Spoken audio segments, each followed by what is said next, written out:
आइए दोस्तों, फाइनली हम क्वेश्चन की तरफ पहुंच चुके हैं। जरा ध्यान दीजिए क्वेश्चन क्या कर रहा है। कह रहा है टाइप हमारा निम्नलिखित द्विघात समीकरणों को हल करें। यानी दोस्तों कहने का हमारा ये मतलब है, पहले इसको द्विघात समीकरण के रूप में क्या करना है, हमें सेट करना है। उसके बाद से हम क्या करना है, द्विघात समीकरण को तोड़ना है। ठीक है, तो आइए यहाँ पे सॉल्व करते हैं। पहला मान लीजिए है हमारा क्या, 4/3 x square minus 2x plus 3/4 equal to 0। देखिए इसको हम क्या करेंगे, पहले हम तो द्विघात समीकरण के रूप में हम क्या करेंगे, सेट करेंगे। ठीक है, चलिए सबका हर एक ले लीजिए। ठीक है, अब आइए तो एलसीएम क्या बनेगा हमारा, 4×3=12 बनेगा ना। चलिए अब इससे भाग दीजिए तो ये कितने बार में जाएगा, 4×3=12, 4 आएगा ना, और ऊपर में गुणा कर दीजिए तो कितना होगा, 4×4 16x² माइनस 12×12 ऊपर जाएगा गुणा हो जाएगा तो 12×2 24x। ठीक है, 24x यहाँ ध्यान दीजिए, प्लस है देखिए 4×3=12 ऊपर में जाकर गुणा करेगा तो 3×3=9 इक्वल टू 0। अब आइए यहाँ पे ध्यान दीजिए, इसका हम गुणा करेंगे तो ये 12 से ये 0 हो जाएगा, तो 0 का मतलब कुछ भी नहीं, तो यहाँ हो जाएगा हमारा 16x² minus 24x plus 9 equal to 0। आई बात समझ में। अब ये हमारा किसका रूप हो गया, द्विघात समीकरण के रूप में हो गया। ठीक है, ध्यान दीजिए अब हम क्या करेंगे, 16×9 144 होता है। कितना होता है, 16×9 144। अब यहाँ ध्यान दीजिए हम करेंगे क्या, ध्यान दीजिए देखिए 16×9 144। अब 144 को ऐसे दो भागों में बांटिए ताकि हमारा जोड़ने पे 24 भी आ जाए और गुणा करने पे भी हमारा क्या आ जाए, 144 आ जाए। देखिए 12 144 और 12 जब 12 में 12 गुणा कर रहे हैं तो 144 आ रहा है, और 12 + 12 जोड़ रहे हैं तो कितना आ रहा है, हमारा 24 आ जा रहा है ना। तो देखिए ये टूट जाएगा आपका 16x² minus 12x plus 9 equal to 0। ठीक है, देखिए 12 पर हम 144, 16×9 144 गुणा करने पे हमारा 144 आ रहा है, और 12 जब जोड़ रहे हैं माइनस और माइनस मिलकर प्लस होगा, और 12 जोड़ेंगे तो हमारा कितना आ जाएगा, 24 नहीं आ जाएगा जी। बहुत ही सिंपल है, ध्यान दीजिए। अब इसको अब इसमें कॉमन ले लीजिए, कॉमन क्या दिखाई दे रहा है इन दोनों में, अगर हम 4x कॉमन लेते हैं तो क्या बच जाएगा, 4×4 16 यानी 4x माइनस 4×3=12। ठीक है, x से x कैंसिल हो जाएगा ना, माइनस। अब इसमें कॉमन देखिए क्या हो रहा है, इसमें कॉमन होगा, अगर 3 हम कॉमन लेते हैं तो 4×3=12। ठीक है, तो 4x माइनस 3×3=9 इक्वल टू 0। देखिएगा दोनों क्वेश्चन में सेम टू सेम मिल रहा है ना, तो हम क्या करेंगे, देखिए एक क्वेश्चन में एक को ले लेंगे। ठीक है, तो ये हो जाएगा 4x माइनस 3, दूसरे क्वेश्चन में क्या होगा 4x माइनस 3 इक्वल टू 0। अब 0 का मतलब क्या होता है, इन दोनों का गुणनखंड। क्या होता है, इन दोनों का गुणनखंड। गुणनखंड कीजिए इसमें, तो ये हो जाएगा 4x माइनस 3 इक्वल टू 0। तो x को बाहर लाइए तो ये हो जाएगा 3/4। एक हमारा आंसर ये रहा। ठीक है, अब इसको तोड़िए तो ये हो जाएगा 4x minus 3 equal to 0। x को बाहर लाइए तो ये हो जाएगा x इक्वल टू 3/4। ये हमारा आंसर आ गया। ठीक है, यानी कह सकते हैं x का मान हमारा 2 आ गया।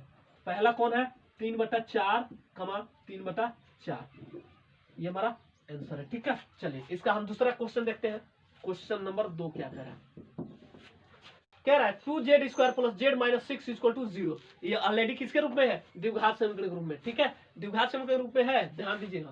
तो ये हो जाएगा 2z² plus z minus 6 equal to 0। देखिए अब यहाँ ध्यान दीजिएगा, 6 दूना 12।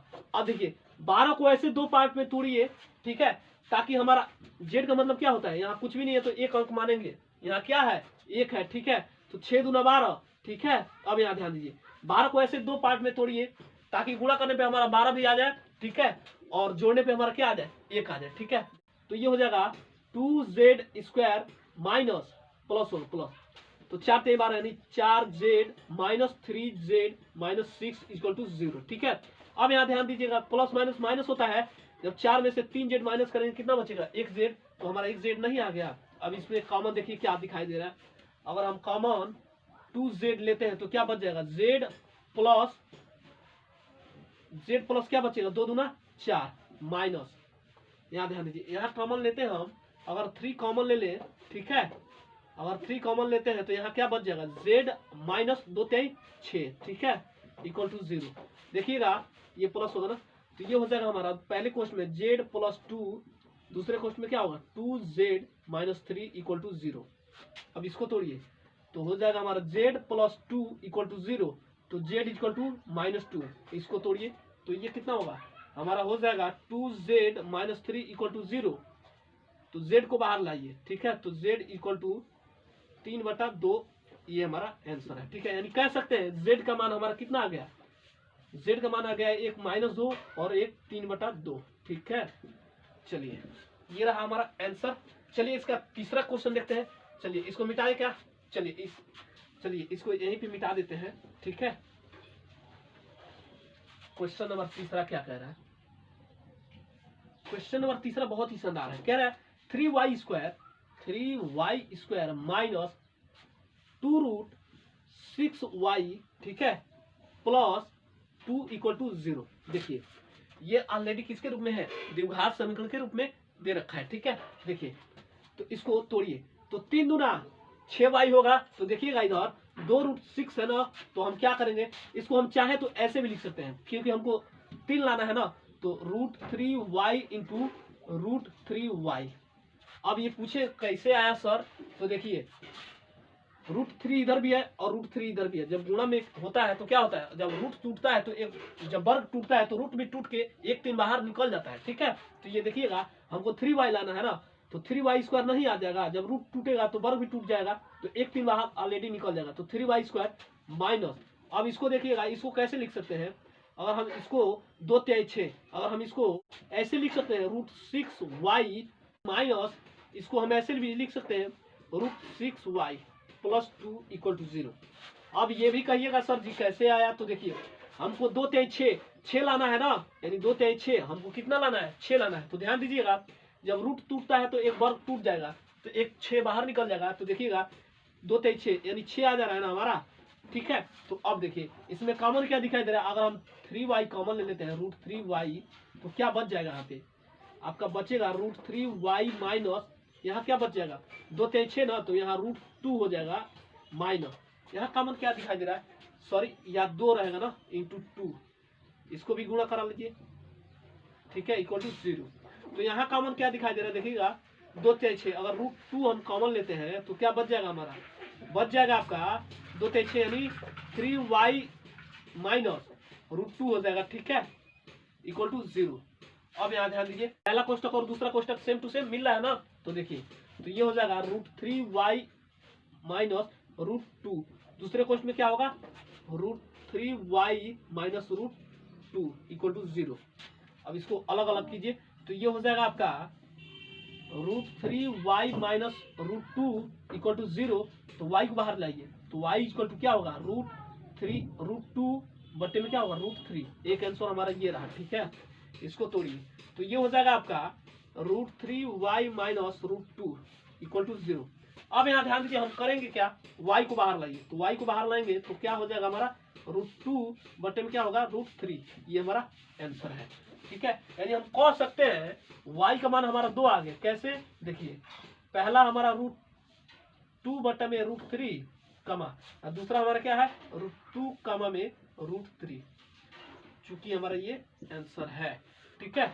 चलिए इसको मिटाए क्या, चलिए इसको मिटा रहे हैं, ध्यान दीजिए ध्यान दीजिए। अब हम क्या करेंगे, देखिए क्वेश्चन नंबर चौथा है ना हमारा, चलिए क्वेश्चन नंबर चौथा क्या है हमारा, 2y स्क्वायर माइनस y, ठीक है, प्लस 1/8 इक्वल टू 0। अब यहाँ ध्यान दीजिएगा, अब पहले इसको क्या करेंगे, हम द्विघात समीकरण में सेट करेंगे, ठीक है। तो सबका हर एक ले लीजिए, ठीक है, ध्यान दीजिए। अब एलसीएम लीजिए, एलसीएम क्या बनेगा हमारा, एलसीएम बनेगा हमारा 8, ठीक है।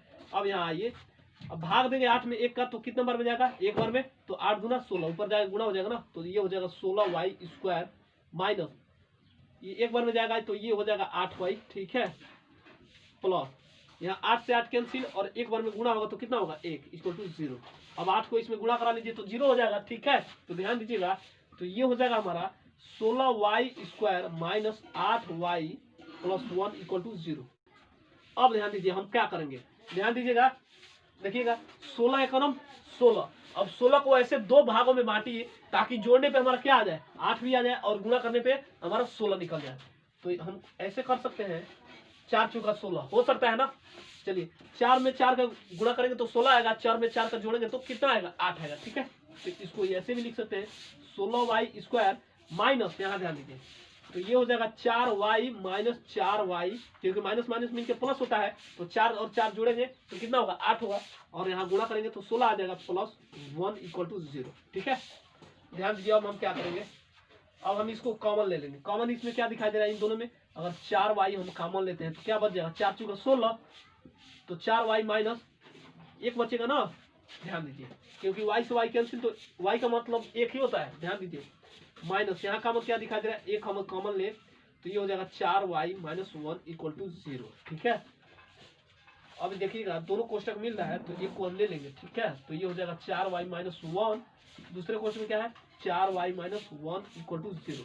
अब इसको तोड़ दीजिए तो ये हो जाएगा 4y माइनस 1 इक्वल टू 0, तो y इक्वल टू क्या हो जाएगा 1/4।